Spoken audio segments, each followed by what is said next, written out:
Okay.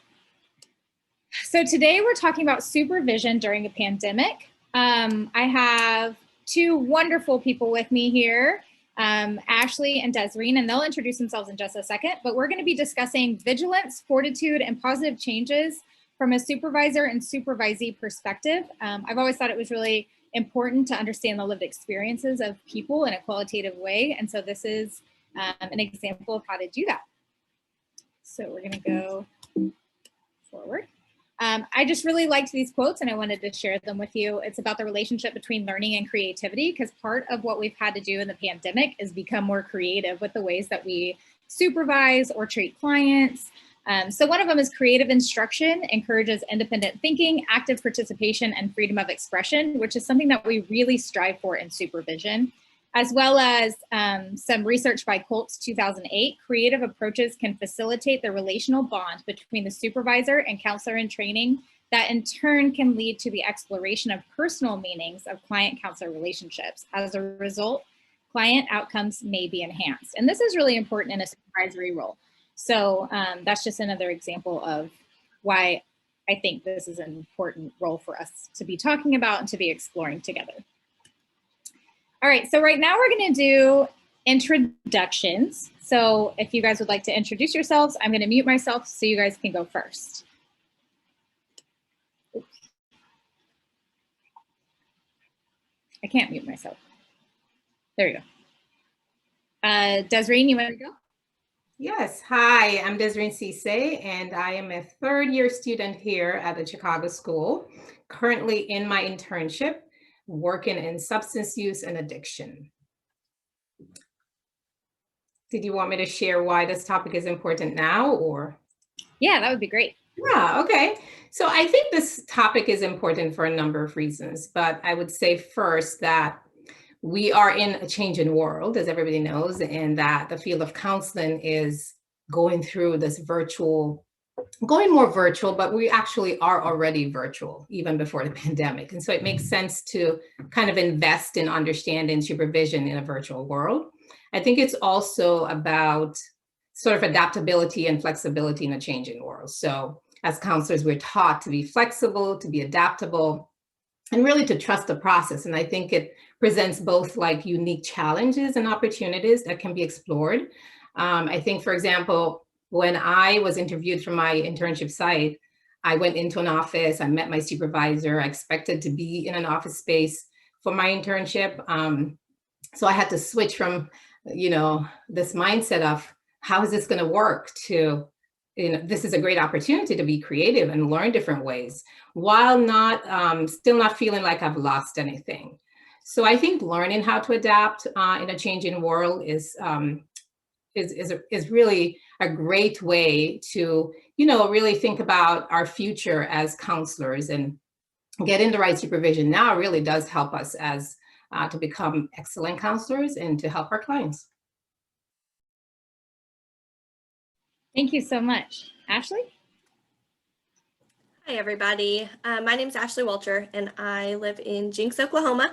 I'm a therapist under candidacy, and I'm also a doctoral level student at Walden University.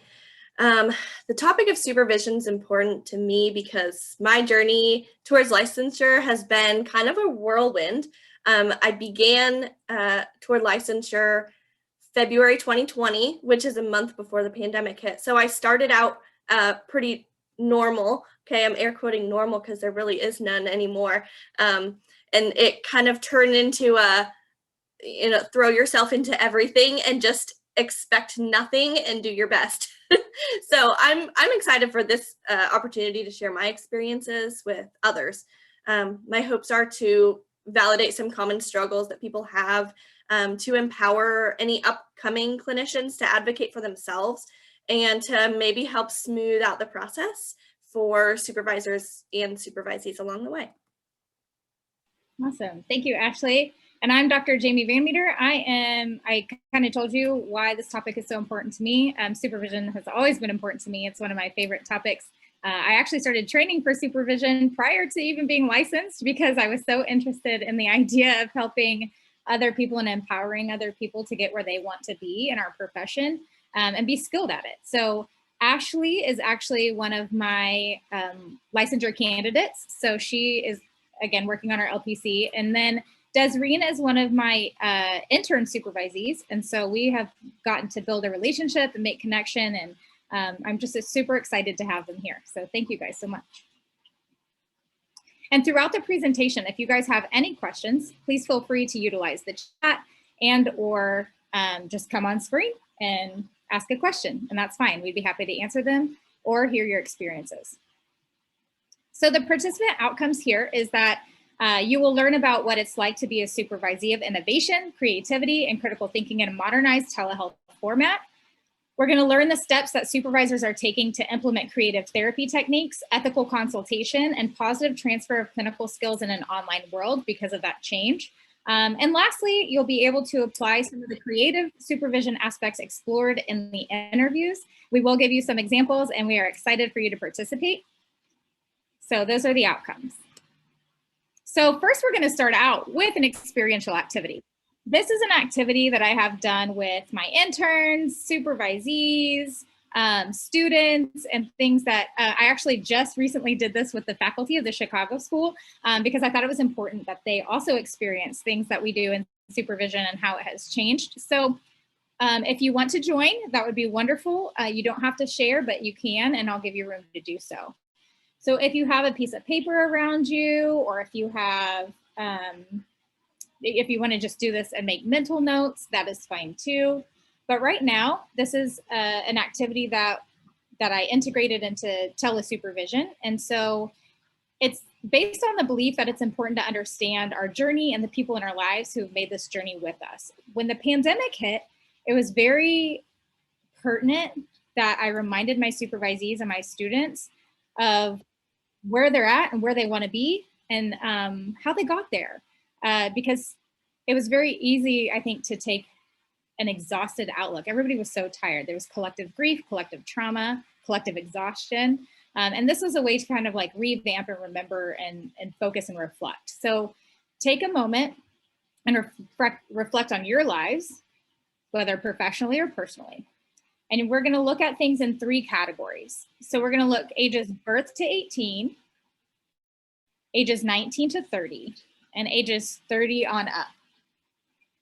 So think about or write down the first experience, successes, struggle, or proud moment that comes to your mind in each range of ages. So that first experience that you think about. So when I said ages birth to 18, what is one experience that really stands out to you? When I said 19 to 30, if you're between that age, what stood out to you then? And then 30 plus.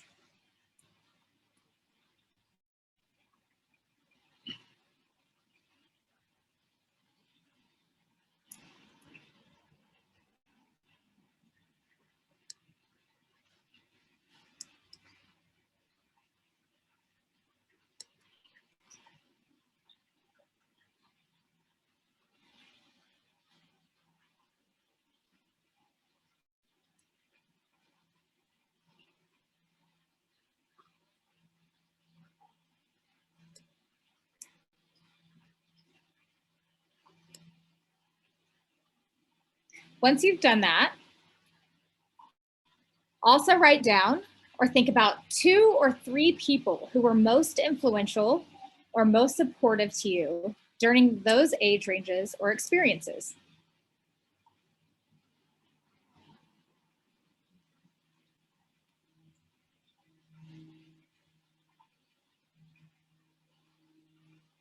This is also an exercise that you can do with clients if you would like to.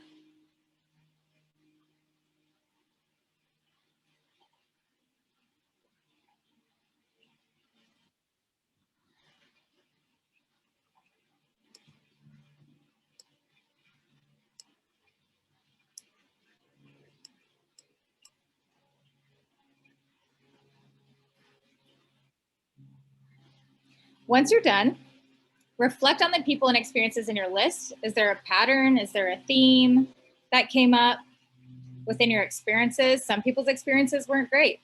Some people's were of resilience and struggle. Some people's were of triumph and flexibility.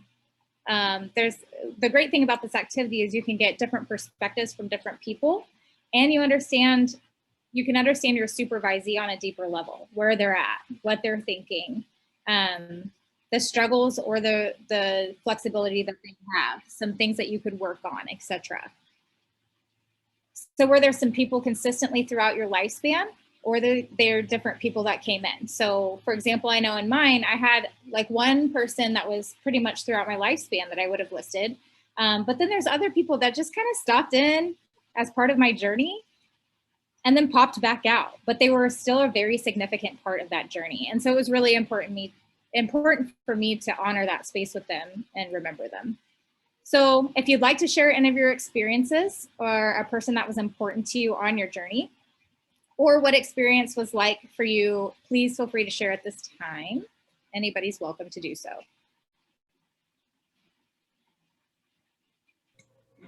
I'll share. From birth to 18,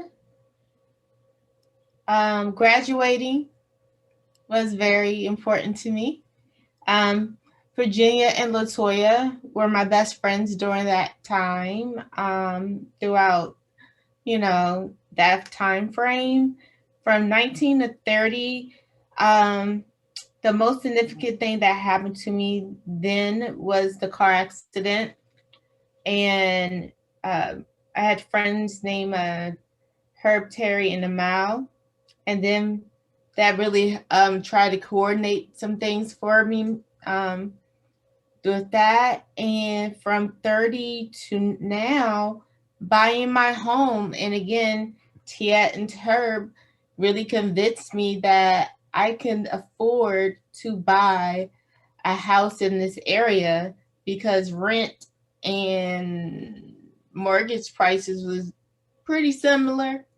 So so that was my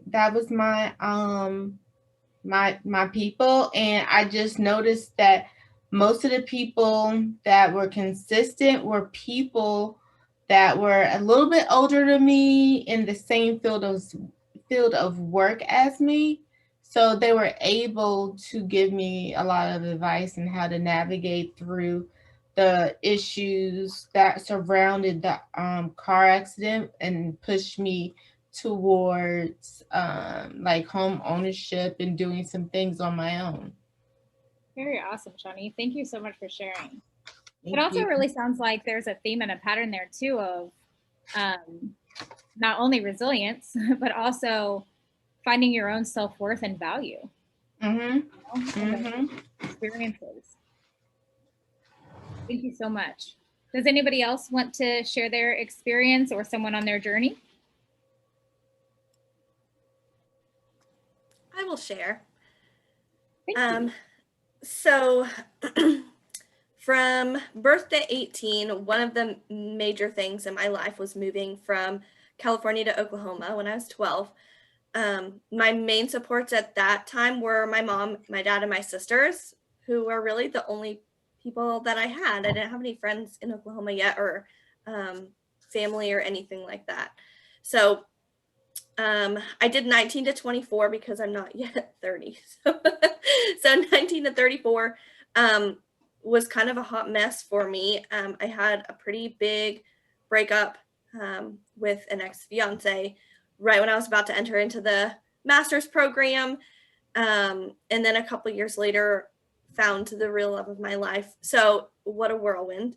But people that were absolutely constant during that entire time was Jaymie and my mom and dad. And then 25 plus, the biggest thing that's happening right now is a pretty yucky custody battle. But I have more supports now than I ever have. And I'm just realizing that because I've felt alone for a pretty long time, but I put 5 people. I put my mom and my dad because they are still constant and so helpful. Jaymie, of course, always constant and helpful. And then my other half, Dylan, and my best friend, Ashlyn. So yay, I'm finally integrating friends now toward the very end. It's an interesting pattern, I'd say. Yeah, well, I love that you, first of all, that your support group's growing. And secondly, you're looking back on these experiences of growth and development, how that hasn't stopped for you. I mean, it sounds like it's been very difficult, but also very fruitful. So Absolutely. Thank you so much for sharing. I appreciate that. Is there anybody else that would like to share? Don't feel obligated, but. Oh, I can share if you. Yeah. Yeah, I think for me, when I was looking at the age ranges, I looked at that birth to 18, and I kind of got stuck in my teenage years. And I think my experiences there were of a lot of tremendous losses. So losing my brother and my mom by the time I was 17.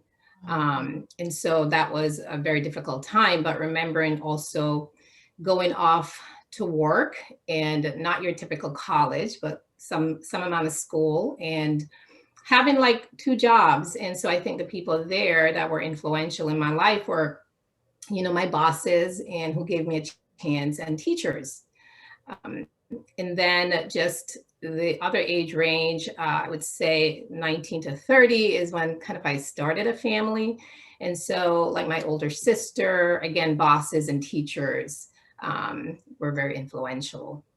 And 30 plus, yeah, my family, just having my kids and seeing them go off to college, and having my grandkids, I think those are significant things. But I think the same people are kind of surfacing, teachers, you know, throughout my life. So I think that is a theme of teachers always having such important role in my life, including you, Dr. B. Oh, thanks. I'm so excited that I get to be on this journey with you guys. I'm not gonna lie, I love it. No, for real though. So like your journey too is full of, you know, it's interesting listening to everybody's, because it feels like it's, again, so much is full of loss and possible grieving, and then also adding of positive things. So that's just really important. And it's important for us as supervisors to understand these things about our supervisees and other people around us, so that we can integrate that into our supervision sessions to help our supervisees also understand how these relationships with people and how these experiences we have throughout our life play a role in our sessions, even when we think they don't. So understanding and helping our clients and our supervisees to be very self-reflective and aware of these things is really important, because it helps us decrease bias, it helps us decrease our own projection into sessions, and it helps us remain more raw, transparent, and neutral in our sessions. And so that's just an activity that I wanted to share with you guys, something that, again, I do with supervisees and interns that I feel like is very, it gives you a lot of insight into where you want to go with your supervisees as well. So it's also a great get to know you. If you don't already know your supervisees, which I do, and I still got a lot out of that activity from them. So I really love that activity. I'm going to use it with clients, so thank you. Good. I'm excited. Good. Could I also say one more thing, Jaymie? I'm so sorry. No, of course, you're fine. So I was, while you were talking, reflecting on when you and I had done it. That was probably right when I started supervision. It was probably about March or April last year. And I don't remember exactly what I had written down, but they were all different things than this.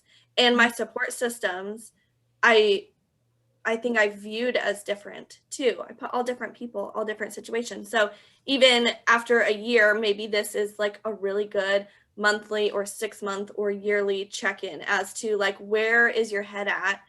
How is the last year gone? Like, where are you going to go from here? Let's do that. That's a really good idea.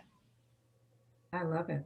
Okay, putting that in my pocket. So here's the other thing about being a supervisor is you learn from your supervisees, your students, your interns. Like I learn from them every day, with every call, every question, every bit of body language, every concern, every struggle. Like I am constantly learning from them, which is also why I like supervision, because it challenges me and it really puts me in a place of empathy and helping not only guide people, but also learning from them And it gives us a space to do that together, which I'm huge. Again, my theory is relational or cultural theory. So I'm big on relationships and aspects of relationships and connection and supervision. So now we're going to move into, I'm going to talk a little bit about the supervisory experience, and then we're going to talk about, then Desrene's going to talk about her student perspective and some of the perspectives that she's had, the changes that have been made in the pandemic, et cetera. So, and then Ashley's going to go after that. So I'm going to give a little bit of my experiences. And if you guys have any questions or thoughts, please feel free to share in the chat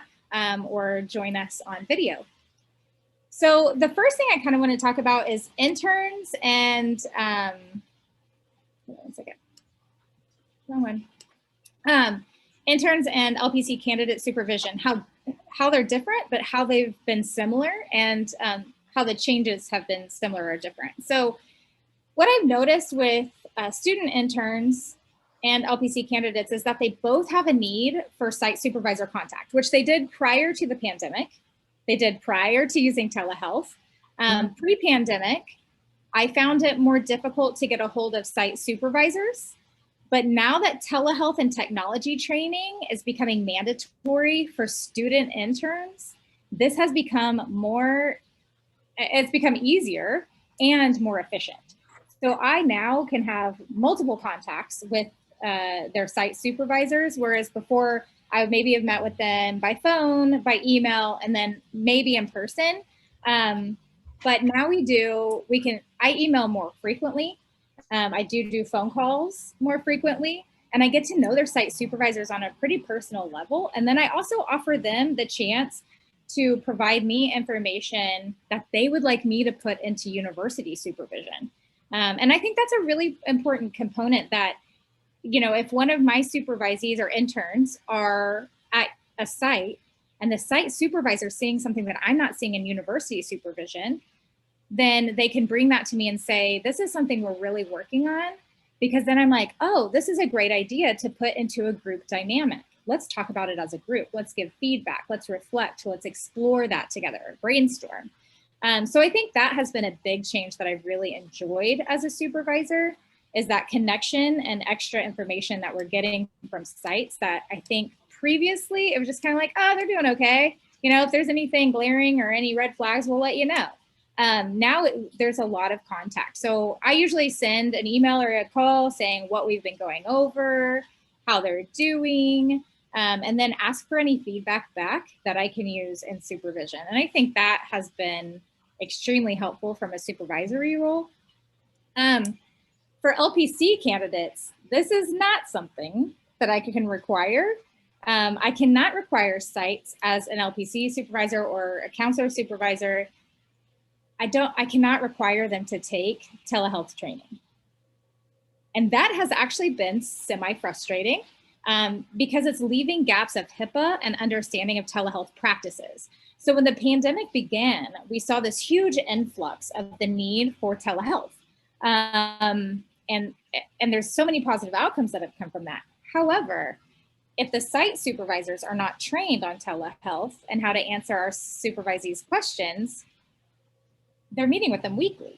So that can be frustrating because then they're getting different information than they are from maybe their clinical supervisor. And so having that contact with sites is very important. So there are many times that I've had to advocate for my supervisees under candidacy in a different way than I ever had to before. So before I would advocate for, you know, making sure time allocation was used, self-care was being implemented, things like that. I'm still doing those things, but now we're adding this telehealth dynamic of, we also need, as clinicians and site supervisors and as clinical supervisors, to continue our education and understanding telehealth practices and HIPAA and legal and each state's requirements for telehealth. That's really important as well. And so a lot of the site supervisors that I have worked with have not really done the research to that, but are expecting their employees to be using it effectively. So that's something that I've noticed as a difference and an area of growth. So I'm excited to see that. So then both interns and LPC candidates have needed an increase of creative intervention and access to learning telehealth skills So part of that is helping and integrating and working together. Me and my interns and my supervisees work together to learn what transfers well technically through technology. That was a skill that we used in face-to-face counseling. So what works on telehealth versus what doesn't? Because some of the techniques and the skills that we've used in face-to-face may not transfer well onto the screen. So understanding body language and how to help our clients learn the use of technology is often our first session. Like, this is what happens if for some reason we lose contact. This is what happens if there's a crisis. I really like my clients and my supervisees to have it to where I can see belly button to head. That means I can see their hand gestures more. I can see their body language. I can see their hygienic process, things like that. So those are all things that have been new and helpful, is now being able to say, these are some skills that don't work well on screen, and these are some skills that do. So yeah, that's been super helpful. It's during the pandemic, and another thing that has been helpful for my interns and my LPC candidates has been time allocation and self-care. Because now we're depleting this need to go in the car and drive somewhere else to go to supervision, when in fact, we are having just as meaningful and purposeful and intentional supervision, if not more intentional, over a screen. Because now we can use different mediums and creative ways of doing it, etc. So that has been super helpful, because then I've been able to also implement self-care practices for my students, my interns, and my LPC candidates, so that they're comfortable and in their own space, which can be a really important factor. And then the other thing about the differences and similarities is triadic and group has changed a little bit, but it has changed for the positive. So next, we're going to talk just a little bit about, I'm checking my time, we're good. Next, we're going to talk just a little bit about modern creativity being implemented. So let's see. Okay, so here, I'm just going to go through the list. Some of the things that I have implemented into supervision, as well as with clients, is scavenger hunts to represent their week. Go find me something or a color or something that represents your week, and let's talk about it. That's a good one. Case studies we can do. You can find multiple case studies online. You can find peer-reviewed articles, and you can share your screen. It's just awesome because you have everything so readily available. Also, switching roles. So something I've done with one of my supervisees that has worked really well is switching roles. So my supervisee came to me with a very difficult situation, and they were having trouble figuring it out ethically. So not only were we able to pull up the ethical decision-making model and talk about that, we were also able to say, I said, okay, let's do a role play.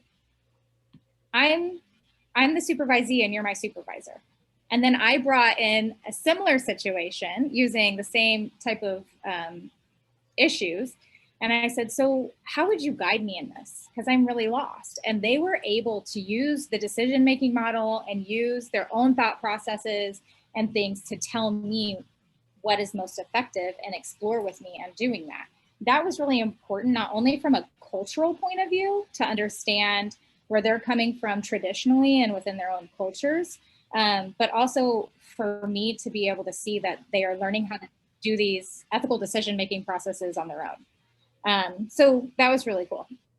So then other things that are already created online is Jeopardy. So you can play these really cool Jeopardy games that have all the diagnoses and symptoms, and you can do it from like easy to hard, which is really fun. So if they're having trouble with diagnostics or symptoms, that's a great way to do it. And then offering opportunities to practice, train, speak, to be on committees for networking, to do trainings like this, using music, art. We have done vision boards, well, kind of. Like we started the outline of a vision board, but our idea is to do the vision, right? Helping with applications, resumes, CVs, signing documents, ongoing trainings and education. These are all things that we have kind of changed. They're all things that I did in face-to-face counseling, but I didn't have it as readily available. So I wasn't like, oh yeah, I forgot we should be doing this too. Like when Miss Ashley wanted to start her PhD, I was like, let's do this. Like, I'll help you with whatever you need. Let's get on it. Because that's part of supervision too, is seeing their journey and seeing where they want to be and getting them there. So anyways, okay, so I'm gonna try to speed it up just a little bit. Challenges. The challenges I've seen is complying with both their state and professional organizations' rules regarding whether this type of supervision is approved, and if so, for how many hours. So Oklahoma had a rule that it was only 20% that could be approved, and it had to be approved prior. But then because of the pandemic, we were seeing an extension in that. So now keeping up with every state's extension, et cetera, has been very difficult. Also, since COVID, extensions and boards or sites not being up to date. The extensive education with telemental health, telesupervision, and its benefits. A lot of the boards are not up to date on this information, and so that can be really difficult too. So there's also been this past reluctance and bias risking and minimizing positive outcomes. Because there was this past thing like, online education. I know I experienced that when I started my PhD. They're like, we don't know if you'll be taken seriously. So there was that past bias and this kind of like reluctance to go to this online world, which I understand both sides of it. And then advocacy at sites for supervisees' hours, understanding of responsibilities. So I've had to advocate more at sites to make sure that my supervisees are getting the hours that they need and that they were promised. So that has been important. And then needs such as self-care, case overloads due to easy access to clients. So a lot of sites are expecting them to take on more than they can handle, or more than what's healthy, to be honest. And then lastly, recognizing that our interns and licensure candidates are also navigating the pandemic. They're navigating illness, wellness, constant adjustment, all those things. So that has been another challenge. But the positive outcomes and how supervision changes during the pandemic have enhanced learning and engagement in creative ways. It has become more accessible to have great guest speakers, because again, it takes away that driving time. We also can get them from around the world or from other states. Supervisees are learning more ethical and HIPAA compliant technology practices. They're learning more skills and flexibility. They're having access to more types of clients, cultural, ethnic, socioeconomic status, ages, sexual and gender minorities, abilities, disabilities. So much more access to different types of clients, which is so wonderful, not only for the client, but also for our candidates. And then the Black Lives Matter movement, the political environment, and other factors have also helped increase trust in the clinical system for some supervisees, which has led to more marginalized clients and marginalized supervisees reaching out to counselors and supervisors who practice cultural humility and or are also a part of that marginalized community themselves. So that has been a really awesome positive that I've seen. Lastly, understanding and providing resources or walking supervisees through these processes, and creativity of sharing ideas has been really awesome. So that was a very long list, but I hope that you can take some of that and integrate it into your own supervision practice. Next, we are going to move to Desrene. Thanks, Dr. V. That was really, really helpful. I was taking notes. Thank you. All right, so I am going to talk a little bit about my own experience at my site, both my site that I work with substance use, but also my university site, just some areas of success and challenges that I've experienced. So I think some areas of success at my site, I think for me, is that being in a pandemic, being virtual allows for more comfort for being in your home, in your own space, not just for me, but for my supervisor. And I think that allows us to relax more. And there's no more long drive time to get, you gotta get dressed and get in a car and drive somewhere. And I feel like the time is well spent because it's not wasted on a lot of other things. Maintaining a consistent weekly schedule, but leaving room for flexibility. I think the pandemic in a virtual world allows us to do that. And I realize that, having that flexibility, even with a consistent schedule, is really important and perhaps would not be as effective with face-to-face. But I think also just the flexibility with supervision times. For example, just this week, my supervisor, observed one of my groups, and we stayed behind, and for an hour, we just talked through the cases. And what we're able to do in that that session was to pull up the client records right there. So look at their intake, look at their UAs, all of that really happening at the same time. And so I think that just having that flexibility to be able to meet and then pull up records quickly is also a really good benefit during this time. I feel like consultation is much easier. We can quickly hop on Zoom. We don't have to drive anywhere. I also feel like there's a lot more support during this time from my site supervisor. And there's just a lot of, I think, opportunities to explore different things at my site. I spoke to my supervisor about, I wanted to start a group for Black clients for Black History Month, because I feel like at my site, there are they're all white clinicians. So the interns are Black, but there's a lot of Black clients. And so I don't think they felt like they were getting what they needed. So we wanted to create a space, and my supervisor was on board. And I think we had a very successful turnout, mostly because we were telehealth. So, we email all the clients, and they were eager to meet for this group. And they were all able to join on Zoom. And now I think if we were in person, that would most likely be harder, because they already have their group times that they have to go to. So this is an extra thing, but it was very beneficial to the point now that they want more of that. So I think those were some areas of success. Of course, there are challenges, but I look at them also as opportunities. So some of the challenges include, I'm sure everyone can experience this, Zooming all day, right? I work a full-time job. I'm doing my internship on Zoom. I do school on Zoom. I do church on Zoom. I do social things on Zoom. So I get zoomed out. It's a challenge. But I think the rewards kind of outweigh some of those challenges. The face-to-face meeting, I think are important. And I was actually looking forward to those times with my supervisor. So just finding other ways to connect, like meeting up somewhere to just have that face-to-face time. Even though it's a challenge not having it, then finding other ways, I think that's where the opportunity lies. There's another challenge of not having group supervision, and I think this is likely due to the fact that we don't have as many interns at our site, and it's directly related to the pandemic. So we don't have as many students, we don't have group supervision, and there's a lot more I think you get out of group supervision.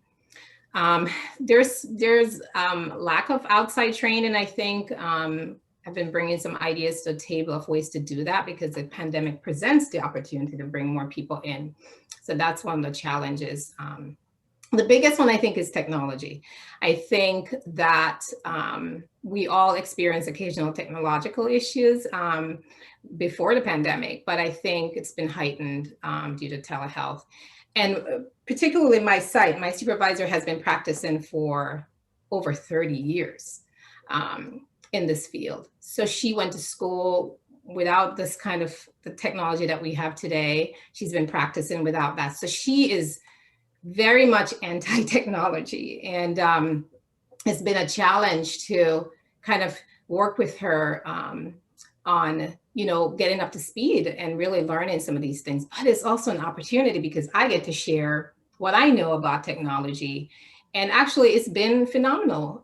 So, I've suggested things like using breakout rooms for updating treatment plans, right? So every month, the clients have to have their treatment plans updated, and it's very hard to schedule. But when they come to group, you can have a breakout room and you can get your treatment plan updated. So that's been very, very helpful.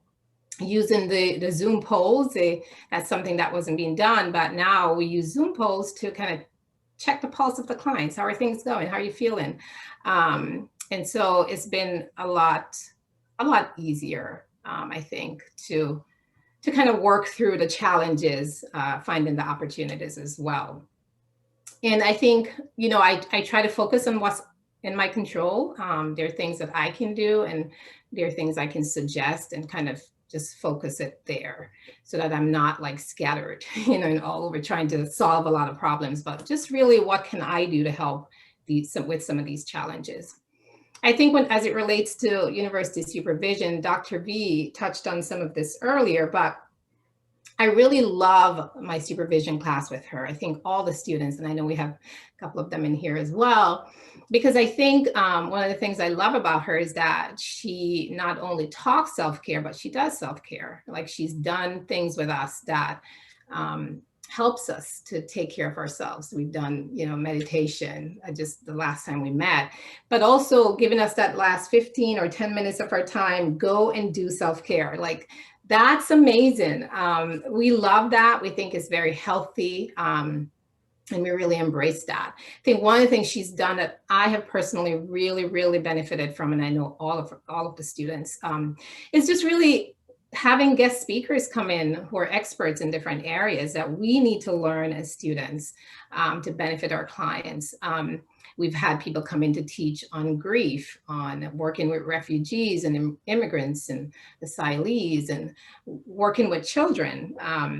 And it's been great. And without the pandemic, I don't know if we could schedule those people, like she said earlier, to have them come in and share all of their expertise. And it's been an amazing learning for us to have that. Almost every week we have some sort of guest speaker, and it's been great. I think with her, she definitely has a freedom to think outside the box. So we're not like limited to anything. We're always exploring. It's also been a great support. She's an advocate for us, understanding that we collectively, we're all going through something. And so it's important to meet us, the students, where we are, because we have to pass that off to our clients. And when we feel supported and we feel like we have an advocate in our supervisor, it really does help us to be better clinicians. So I think those are some of the things that I would say about this topic. Thank you. Those are all so important too. I really like the areas of challenge and opportunities that you added. So thank you so much. That was very informative. All right, Ashley, and sorry about the technological issues. See, that's the other thing, is you have to be ready to deal with it. So I heard that my PowerPoint was on this screen. I was trying to run the chat and make somebody a co-host, and it just wasn't working. So sometimes you got to roll with the punches. So I appreciate your patience. All right, Ashley. All right, you guys. So I know we're running a little low on time, so I'm going to hit all my points, but try to talk quickly, which I'm pretty good at in general. So I think it'll be okay. The first thing that I want to address is supervision before and during the pandemic. So like I said earlier, I was in supervision for about 1 month before COVID-19 hit, and it looked exactly how I wanted it to look. We had coffee. We had lunch together. We got to see each other in person, make those personal connections. And when we kind of got put aside by that shock factor at first of the pandemic, I was like, well, man, we're actually going to have to do telehealth. At first, it was like, do we need a mask? Do we need to do this? And it just kind of all of a sudden switched. So then I was like, oh my gosh, like there's going to be this physical separation. We're going to have to do Zooms. It's not going to be personable. I know I had a lot of self-doubt because I had never really done Zooms before, and I don't think anybody else really had either. So that self-doubt of, am I going to be able to remember all of the things that I would bring up organically?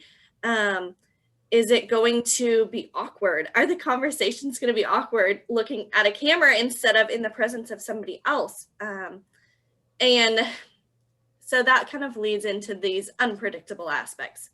So something that was unpredictable to me was that sense of being alone, even when the support is present.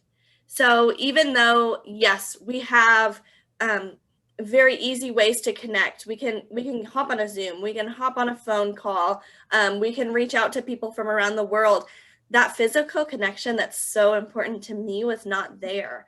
And so even though I had the same amount of support, maybe even more support, I felt a little bit lonely. And that's probably because I was at home all the time. I wasn't leaving the house. You know, I was in jammy pants, you know, from the waist down, and fuzzy socks and a big blanket instead of in, you know, slacks and nice shoes and the things that we would normally do when we go to the office, right? So that was one unpredictable thing, is just that sense of aloneness, even though I had all of the support. And I was like, how am I going to combat this? How are we going to fix it? So I at first tried to get a different supervisor that would do in person. And I figured that was not a great option for me because I had already established such a powerful connection with my own supervisor. And so that quickly flew out the window. I was like, nope, that's not going to work. What else can I do? I guess I'll try the Zooms. So we did it. And I actually really love doing supervision through telehealth. I'm glad that I took that opportunity because the conversations are still organic. The conversations are still comfortable. Like Desrene and Jaymie were saying earlier, we can pull up the things like client charts to look at. We can pull up the things like assessments. We can go over case conceptualizations. We can find resources for clients right then and there and print them out. We can do everything that we did in person through Zoom and probably even more things now. So I've realized how convenient and easy it is to connect despite the physical difference. Now, would I rather be in person? Yes. But that's just me as a person needing that physical, touch with people, I guess, hugs and the intimacy of having those raw conversations in person and being able to put a hand on a shoulder or rub an arm. It's very different. One of the greatest challenges that I've had is the communication between my site supervisor, my licensure supervisor, not at anybody's fault other than our lives are crazy busy. The burnout rates are so high. And it's easy to kind of get lost in the sauce when we're not all at the office together. So a solution that I've found to this communication is to consult with whoever. You don't have to wait for your site supervisor or your LPC supervisor. Consult with anybody in the field who knows what they are doing. Of course, talk to your site supervisor. Of course, talk to your clinical supervisor. But there's so much unlimited access now that we can get those answers without waiting for, next Tuesday at 10. We can just do it. And that's pretty amazing to me. The best part about telehealth is that you can reach out to other professionals in the field and collaborate together. So for one example, I had a care coordinator from an agency, but from a different part of the state, reach out to me and say, I know that you work with kids on the spectrum and I need help. And so I was like, yeah, we can Zoom tomorrow at 9:15. Does that work for you? And she was like, yes, please.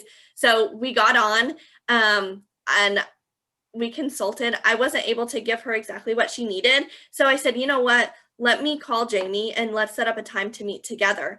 So then Jaymie and I and this care coordinator were able to consult together, which we probably never would have done that if it weren't for telehealth, because everybody was in different parts of the state or of the country.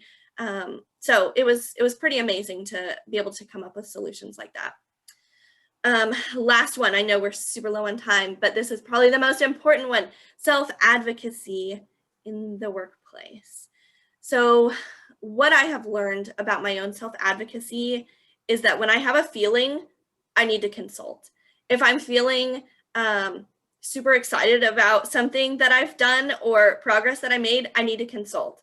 If I am having a communication issue with my site supervisor and I have like this, I don't know if I'm getting the right information, you need to consult. Reach out, okay? Supervision's not therapy, but supervision is about making sure that each clinician is ethically sound and is doing well with their self-care, that they're actually taking care of themselves, that they are actually taking a shower, right? Because we're at home all the time. We don't know, just spray some dry shampoo in. We need to make sure that our clinicians are doing things like drinking water and taking walks and spending time with their own families. It's really easy to book back-to-back Zooms, but are you giving yourself 10 or 15 minutes in between? I know that's the hardest thing for me because I just want to knock it out. And that's fine too, you know, take the time at the end of the day to fill your cup, but actually fill your cup. Supervision really encompasses all of this. It's not therapy, but it's very therapeutic by nature. And that's what I love about it. And that's really what I love about telehealth in general. I'm realizing that I didn't talk about my experiences as a doctoral student. But I think, yeah, under supervision for licensure is kind of like the main focus for me. So. No, that's perfect. Thank you so much for answering. Sorry, I didn't realize how long mine would take. So here is just another reminder of engagement activities that you can do for supervision. And during this time, I'll leave this up. I'm gonna take any questions or thoughts or concerns that anybody else has. And I know that we are out of time, but I will stay on here for another couple of minutes to answer those questions. If not, you are more than welcome to leave, and we are